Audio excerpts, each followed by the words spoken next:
ሲዋገጉ ስጋችን የትሄደ ብለው ሲፈልጉ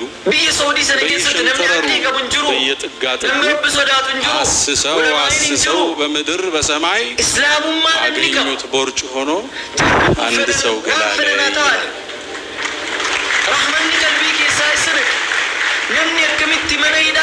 በምስል ከስቷቸው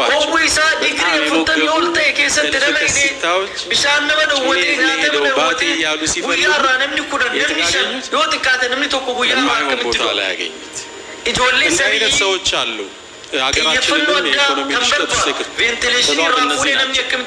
ታዲያ ግለሰቡ መፍትሄ ለመፍጠር ተማሪዎችን ሰበሰበና እንትን አላቸው። እስኪ እዚህ መንደር ውስጥ ያሉ ሴቶች በርጩም የሚሰሩ ስንት ናቸው? ሂዱና ቆጥራችሁ ሲሞር ይፈልጋል። ተሰበሰቡና ሄደው ቆጠሩለት። እዛች መንደር ውስጥ በርጩም የሚሰሩ 20 ብር የሚያስፈልጋቸው ሴቶች ስንት ናቸው? 42 ሴቶች ነበሩ። ግለሰቡ ብሩን ስደምረው ይላል 20 ብሩን 42 ሴቶች ስደምረው ስንት መጣ? ደግሞ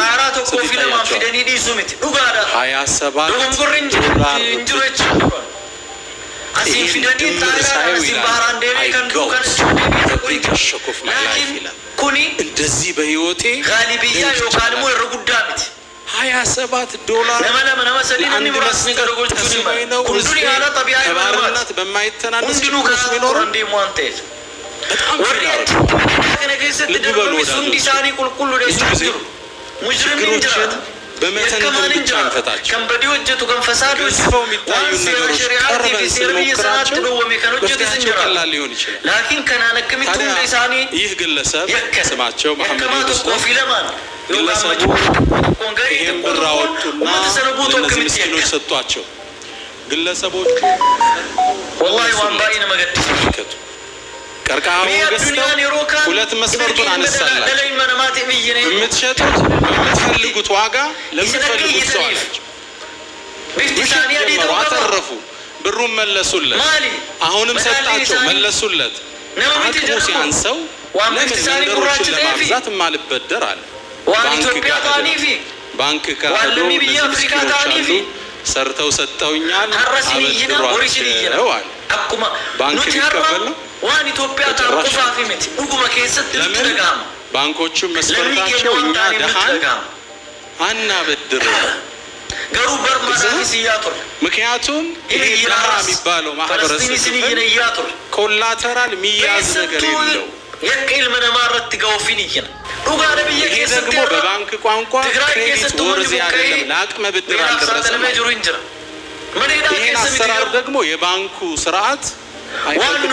ሶሪያ ይሄ ትልቅ ፈተና ነው አይደለም? ከዛ ማናጀሩ በጣም ሲጨቀጭቀው ያለ ማናጀር እባክህ ዋናው ከተማ ጋር ሄድና አለቆችን አናግራቸው፣ ምናልባት ሊፈቅዱ ይችላል። ሄደና አናገራቸው።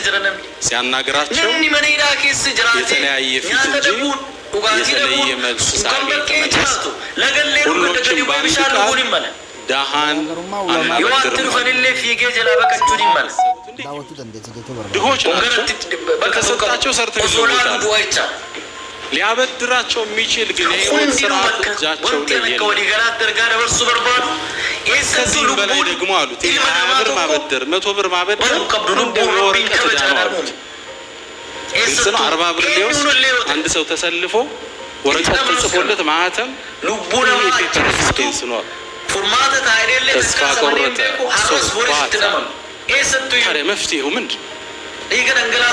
እኔ የዩኒቨርሲቲ መምህር አይደለም? አዎ አለራሱ መኪና አለኝ? አዎ ቤት አለኝ? አዎ ምንም ያልበደርም ከባንክና ማልሰጣቸው። አያችሁ፣ ኸይሩ ናስ አንፋኡሁም ሊናስ።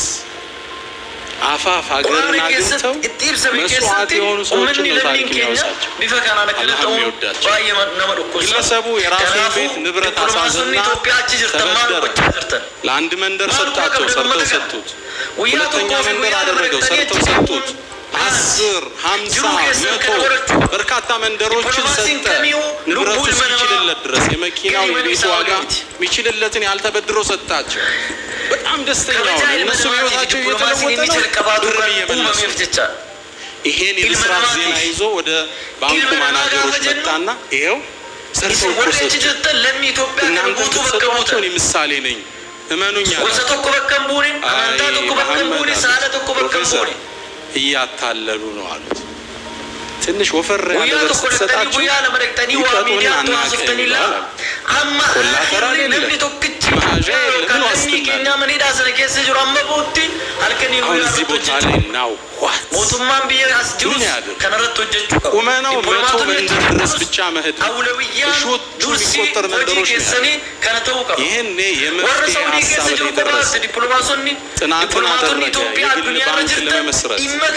2 ዓመት ፕሮፖዛሉን ይዞ መንግስትን ለማሳመን ደከመ። ድሆች የሚበደሩበት ህይወታቸውን ሊለወጡበት ከአፋፍ ምን መልስበት እባካችሁን ብሎ ጠየቀ።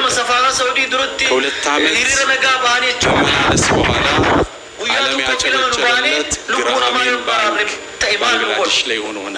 አጨብጭቡለት። ይህ ባንክ በአሁኑ ሰዓት እንግዲህ እንዳታ የጻፍኩት 8 ዓመት አብዴት አላረኩት። 1983 ላይ ነው የተመሰረተው።